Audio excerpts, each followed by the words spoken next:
Assassins is the name used to refer to the medieval Nizari Ismailis, often characterized as a secret order led by a mysterious old man of the mountain. The Nizari Ismailis were an Islamic sect that formed in the late 11th century from a split within Ismailism, itself a branch of Shia Islam. The Nizaris posed a military threat to Sunni Seljuq authority within the territories by capturing and inhabiting many unconnected mountain fortresses throughout Persia under the leadership of Hassan-i Sabbah, therefore founding the so-called Nizari Ismaili state with Alamut Castle as its headquarters. Asymmetric warfare, psychological warfare and surgical strikes were often an employed tactic of the hashashin, who would draw their opponents into submission rather than risk killing them. In the modern era, the legend of the assassins continues to motivate insurgencies and terrorist cells throughout Western Asia, which seek to replicate the methods and tactics developed by the assassins.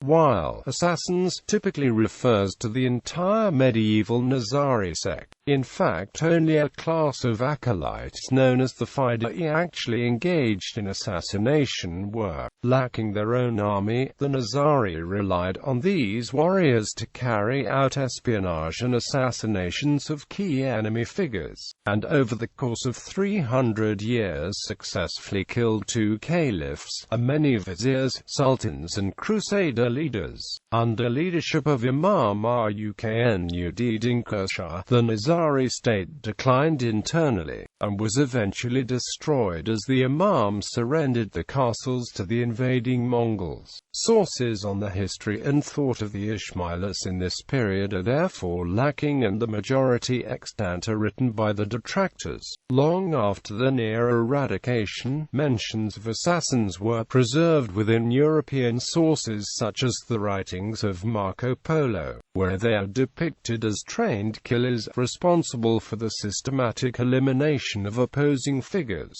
Ever since the word assassin has been used to describe a harder professional killer, paving the way for the related term assassination, which denotes any action involving murder of a high-profile target for political reasons. The Nizari were feared by the Crusaders, who referred to them collectively as assassins. The Crusader stories of the assassins were further embellished by Marco Polo. 19th-century European Orientalist historians such as Joseph van Hammerpurgstel also referred to the Nizari collectively as assassins and tended to write works about them based on biased accounts by medieval Sunni Arab authors, which they often took at face value. Origins. The origins of the assassins can be traced back to just before the First Crusade, around 1080. There has been great difficulty finding out much information about the origins of the assassins because most early sources are written by enemies of the order, are based on legends, or both. Most sources dealing with the order's inner workings were destroyed with the capture of Alamut, the assassins' headquarters, by the Mongols in 1256.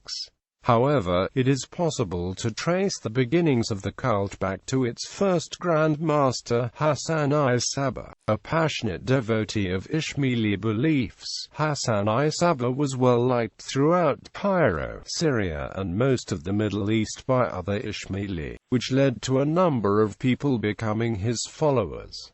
Using his fame and popularity, Sabbah founded the Order of the Assassins. While his motives for founding this order are ultimately unknown, it was said to be all for his own political and personal gain and to also exact vengeance on his enemies. Because of the unrest in the Holy Land caused by the Crusades, Hassani Sabbah found himself not only fighting for power with other Muslims, but also with the invading Christian forces. After creating the order, Sabbah searched for a location that would be fit for a sturdy headquarters and decided on the fortress at Alamut in what is now northwestern Iran. It is still disputed whether Sabbah built the fortress himself or if it was already built at the time of his arrival. In either case, Sabbah adapted the fortress to suit his needs, not only for defense from hostile forces, but also for indoctrination of his followers.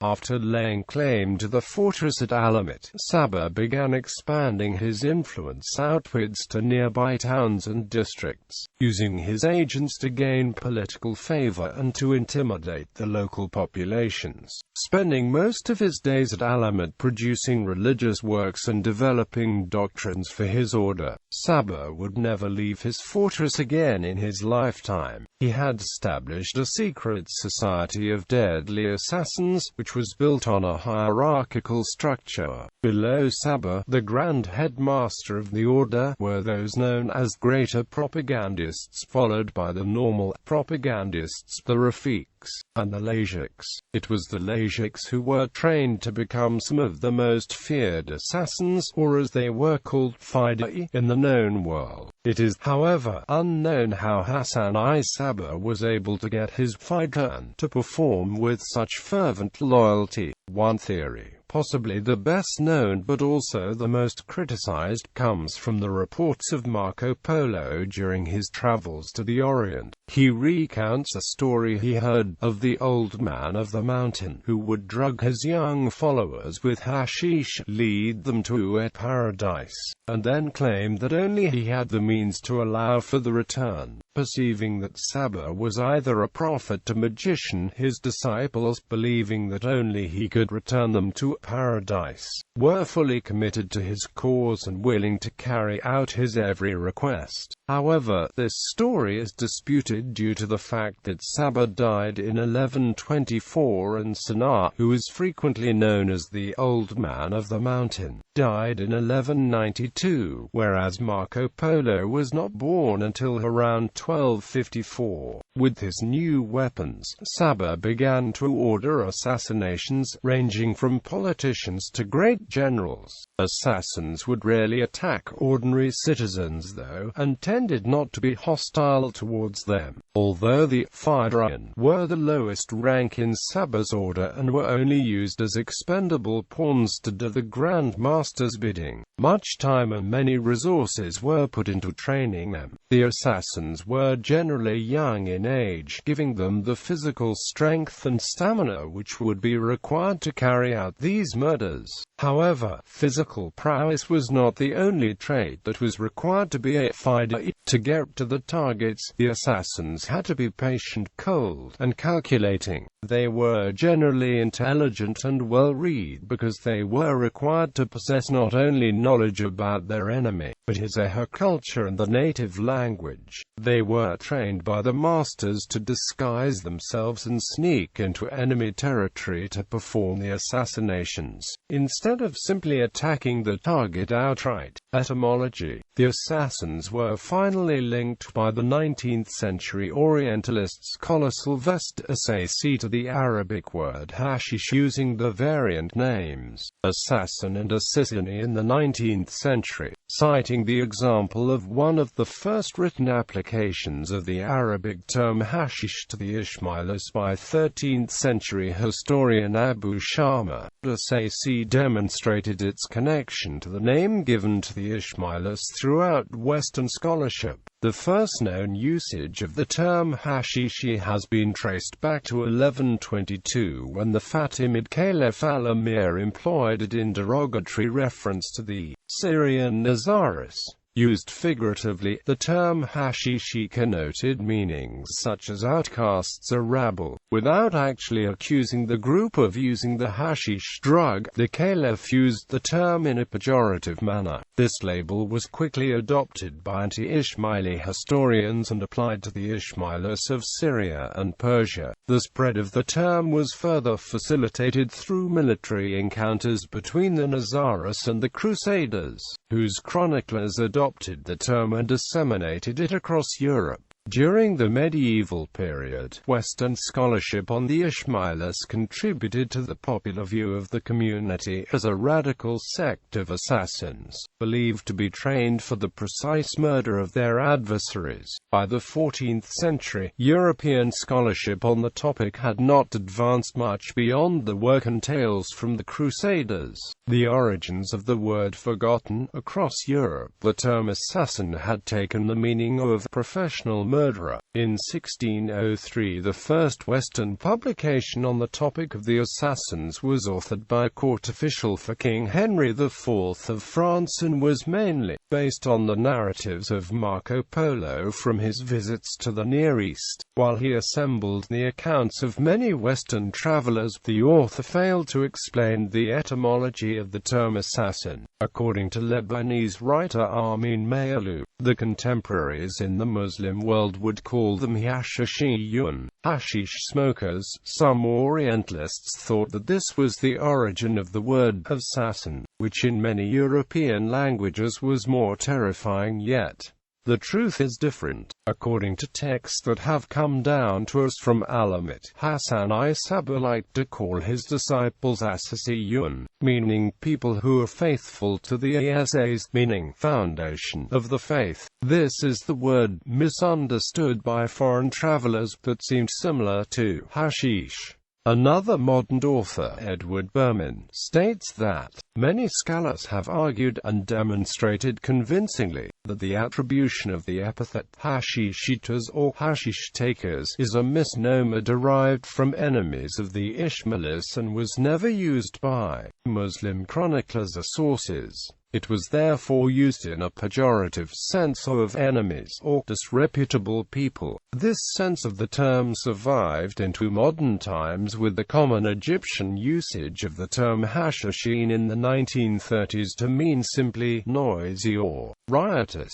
It is unlikely that the austere Hassan-i Sabbah indulged personally in drug-taking. There is no mention of that drug hashish in connection with the Persian assassins, especially in the library of Alamut. The name assassin is often said to derive from the Arabic word hashish, or users of hashish, was originally applied to the Nizari Ismailis by the rival Mustali Ismailis during the fall of the Ismaili Fatimid Empire and the separation of the two Ismaili streams. There is little evidence hashish was used to motivate the assassins, contrary to the beliefs of the medieval enemies. It is possible that the term hashishi or hashishi in Arabic sources was used metaphorically in its abusive sense relating to use of hashish, which due to its effects on the mind state, is outlawed in Islam. Modern versions of this word include mahashish, used in the same derogatory sense, albeit less offensive nowadays, as the use of the substance is more widespread. Military tactics. In pursuit of the religious and political goals, the Ismailis adopted various military strategies popular in the Middle Ages. One such method was that of assassination, the selective elimination of prominent rival figures. The murders of political adversaries were usually carried out in public spaces, creating resounding intimidation for other possible enemies. Throughout history, many groups have resorted to assassination as a means of achieving political ends. In the Ismaili context, these assignments were performed by fidais of the Ismaili mission.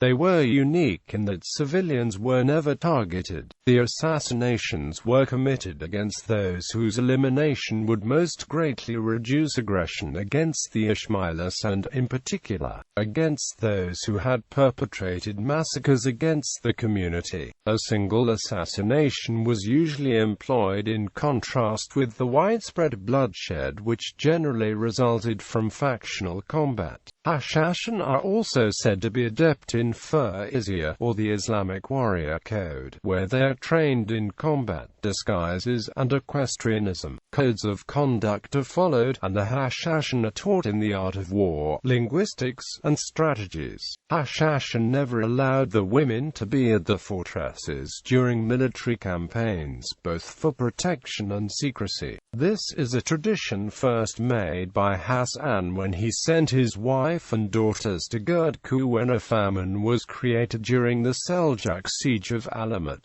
For about 2 centuries, the hashashin specialized in assassinating the religious and political enemies. These killings were often conducted in full view of the public and often in broad daylight, so as to instill terror in the foes. Assassinations were primarily carried out with a dagger, which was sometimes tipped with poison. Due to being immensely outnumbered in enemy territory, the hashashin tended to specialize in covert operations. Hashashin would often assimilate themselves in the towns and regions of the targets and, over time, stealthily insert themselves into strategic positions. They did not always kill the targets, however, preferring at times to try to threaten an enemy into submission. This could sometimes be accomplished with a dagger and a threatening note placed on an enemy's pillow. The assassin group was indeed feared enough so that these threats were sometimes taken seriously, as in the case when Saladin, the Muslim Sultan of Egypt and Syria, made an alliance with the rebel sect in order to avoid more attempts on his life. One of these attempts involved the assassins placing a poisoned cake on Saladin's chest as he slept, with a warning note to desist from his military exploits. In the heat of battle, under no circumstances did assassins commit suicide unless it was absolutely necessary, preferring to be killed by the captors. The first instance of murder in the effort to establish Nizari Ismaili state in Persia is widely considered to be the killing of Seljuq vizier, Nizam al-Mulk,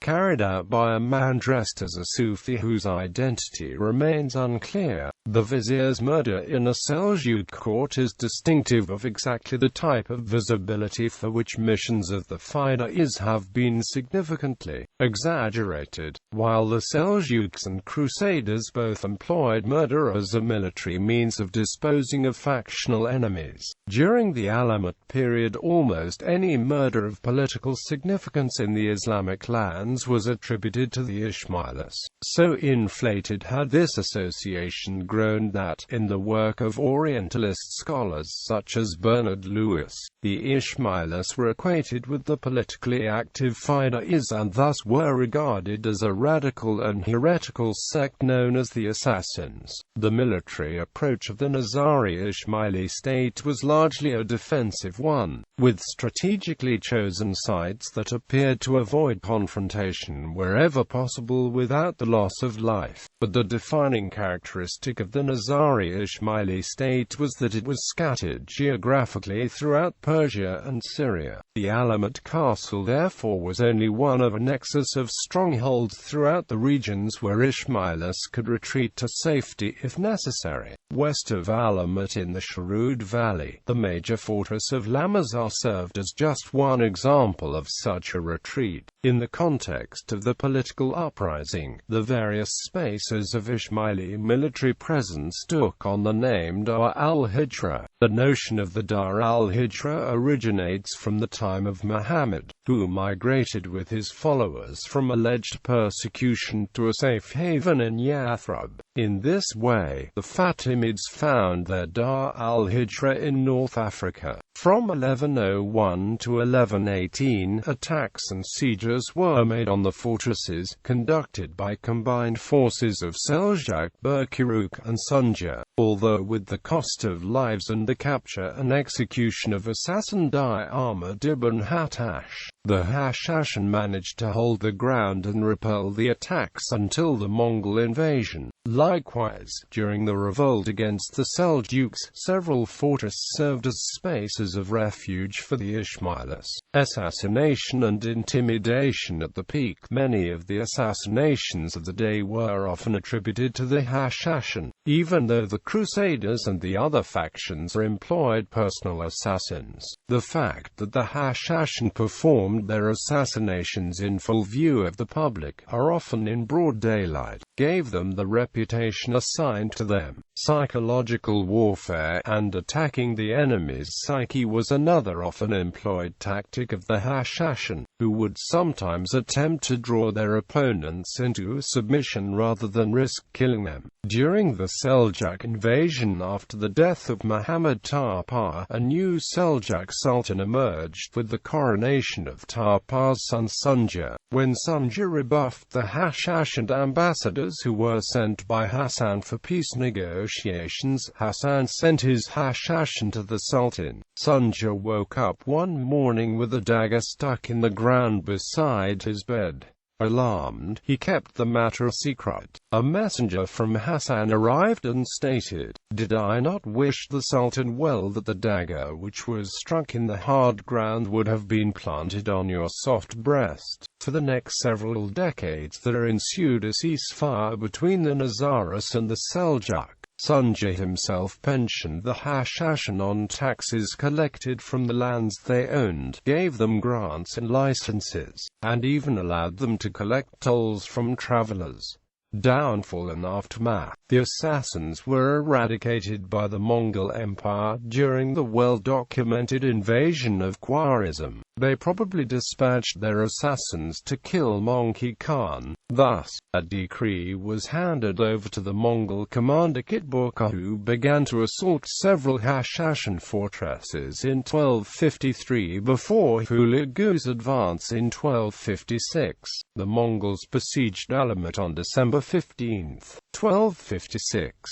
The assassins recaptured and held Alamut for a few months in 1275, but they were crushed and the political power was lost forever. The Syrian branch of the assassins was taken over by the Mamluk Sultan Baybars in 1273.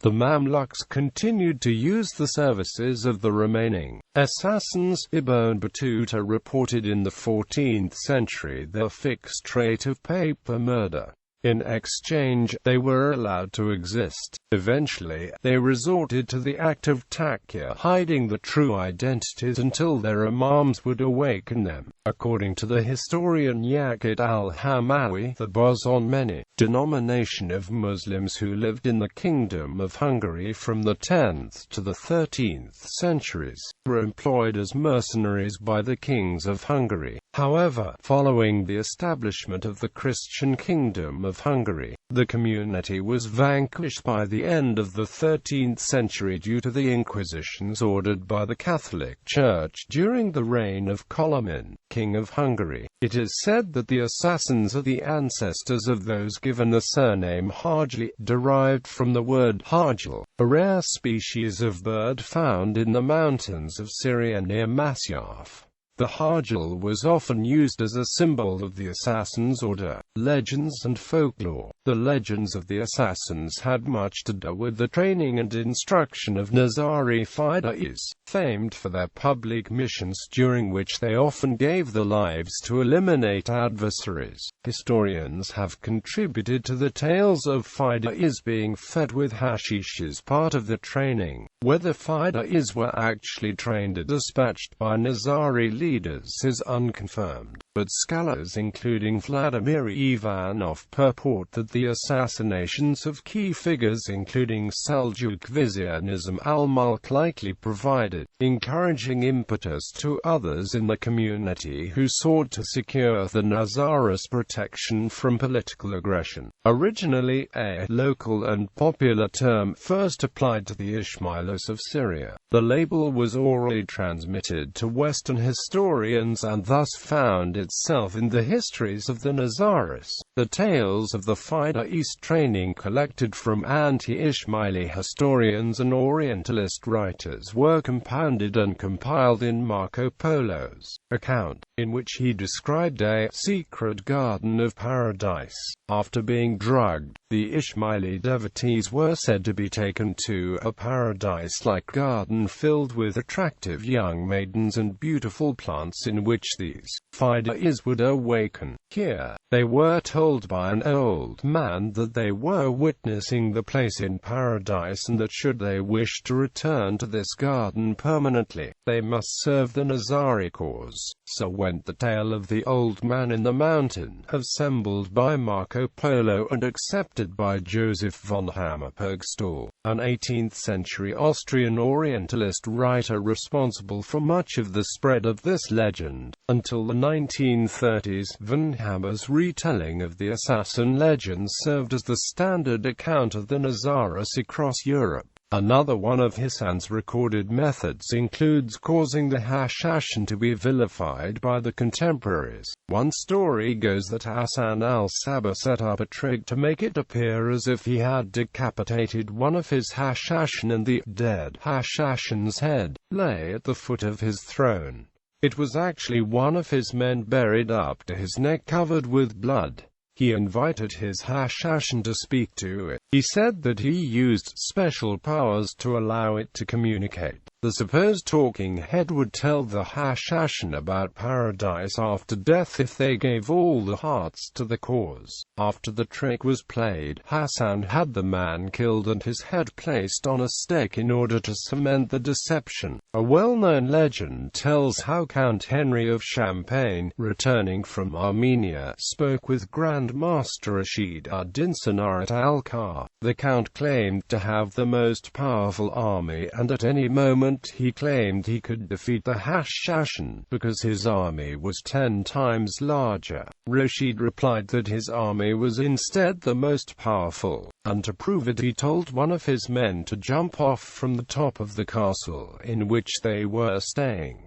The man did. Surprised, the Count immediately recognized that Rashid's army was indeed the strongest, because it did everything at his command, and Rashid further gained the Count's respect. Modern works on the Nizaris have elucidated the history and, in doing so, dispelled popular histories from the past as mere legends. In 1933, under the direction of the Imam Sultan Muhammad Shah Aga Khan III, the Islamic Research Association was developed. Historian Vladimir Ivanov was central to both this institution and the 1946 Ismaili Society of Bombay. Cataloguing a number of Ismaili texts, Ivanov provided the ground for great strides in modern Ismaili scholarship. In recent years, Peter Willey has provided interesting evidence that goes against the assassin folklore of earlier scholars. Drawing on its established esoteric doctrine, Willey asserts that the Ismaili understanding of paradise is a deeply symbolic one, while the Quranic description of heaven includes natural imagery. Willey argues that no Nizari fidai would seriously believe that he was witnessing paradise simply by awakening in a beauteous garden. The Nizari's symbolic interpretation of the Quranic description of paradise serves as evidence against the possibility of such an exotic garden, used as motivation for the devotees to carry out their armed missions.